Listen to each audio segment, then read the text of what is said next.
All right, we're here at Cincy AI Week 2025 with Jake Brandau. Jake, thanks for coming today. Thanks for having me. If you would just first of all, tell us kind of what inspired you to do the work that you do today. Honestly, the Oceans movies, with all of the heists and the cons that they ran, and just tricking people into doing what they wanted to, was kind of formative for me, and learning that you could bend rules and that there are consequences to those rules. However, when I found out that you could do it both legally, ethically, and morally, and get paid to do so, and help people out in the process, that's what kind of inspired me to pursue this particular career path. Yeah, that's exciting.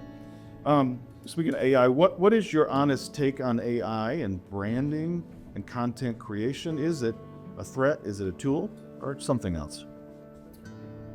I believe that AI is a tool.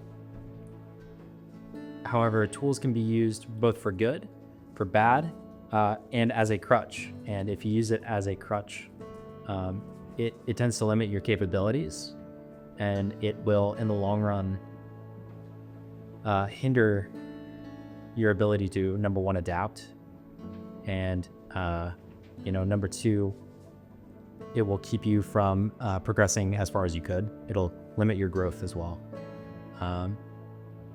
But no, it's definitely a tool. It can be used for good or ill, like most tools. I don't believe that it is a threat necessarily. Yeah. What's the biggest misconception you think people have about AI in the creative process? The biggest misconception about AI in the creative process is that you don't still need a human in the loop. I see AI utilized all the time, creating mediocre content or being misused to not have effect on the targets that you're trying to have effect on. Especially, you mentioned branding earlier. If you're using AI to produce your branding, but don't give it the right target audience or don't define target audiences, if you don't have that strategic value that humans have, number one, it can sound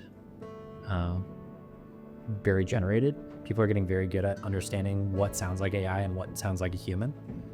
So if you don't massage the AI into giving you human sounding, number one, copy, number two, bullet points, outlines, etc.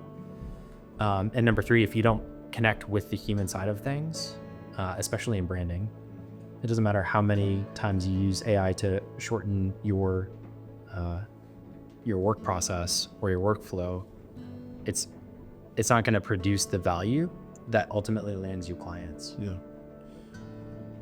So what's the biggest or most important human skills that AI just cannot replicate? Two types of human skills that AI can't replicate. One of them is what we're doing here now, right?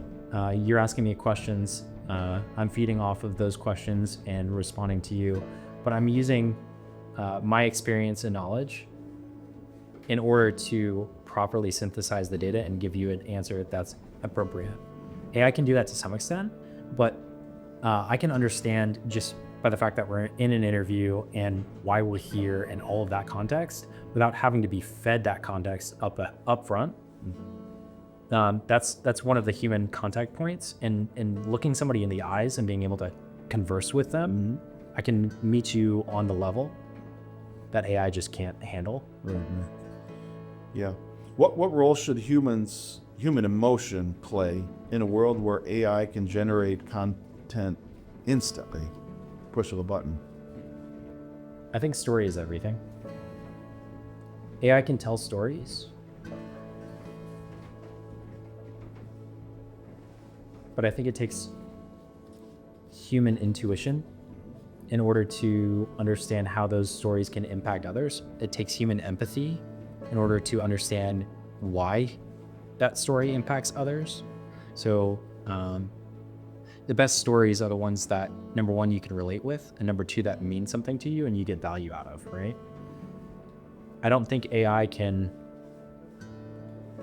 even with the massive amounts of data that exists out on the internet about every single one of us, I don't think AI can meet you on that emotional human level, understand where you're coming from, understand where you're trying to get to, and tell the story that best fits you. Okay. Okay. Where do you think the next generation of brand storytelling is going to go and looks like? The current brand storytelling is either building products out for specific influencers or having influencers sponsor your product. I don't know where that goes for the next generation.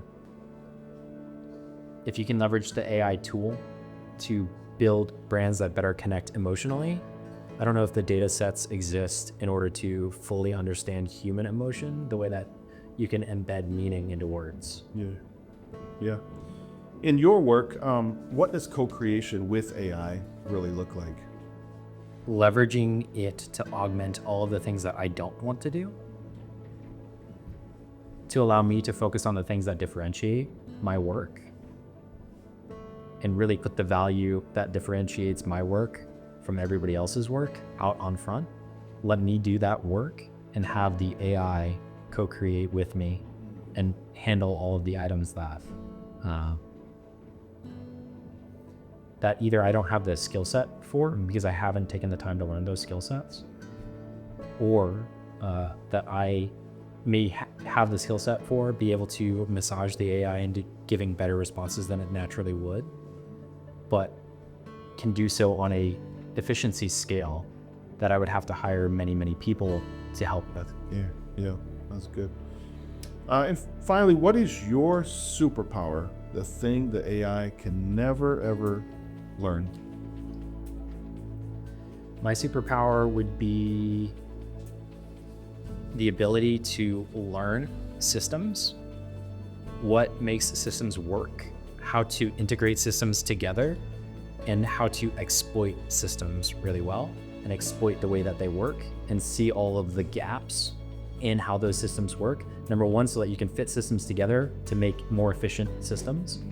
But number two, in my role as a penetration tester, it's my job to be able to learn whatever system that I'm coming into very, very quickly and efficiently and well enough that I can exploit any deficiencies that I find in it. Okay. All right. Well, Jake Brandau, thank you for taking time to share your insights with us today. We appreciate it. Yeah, thanks, Bob.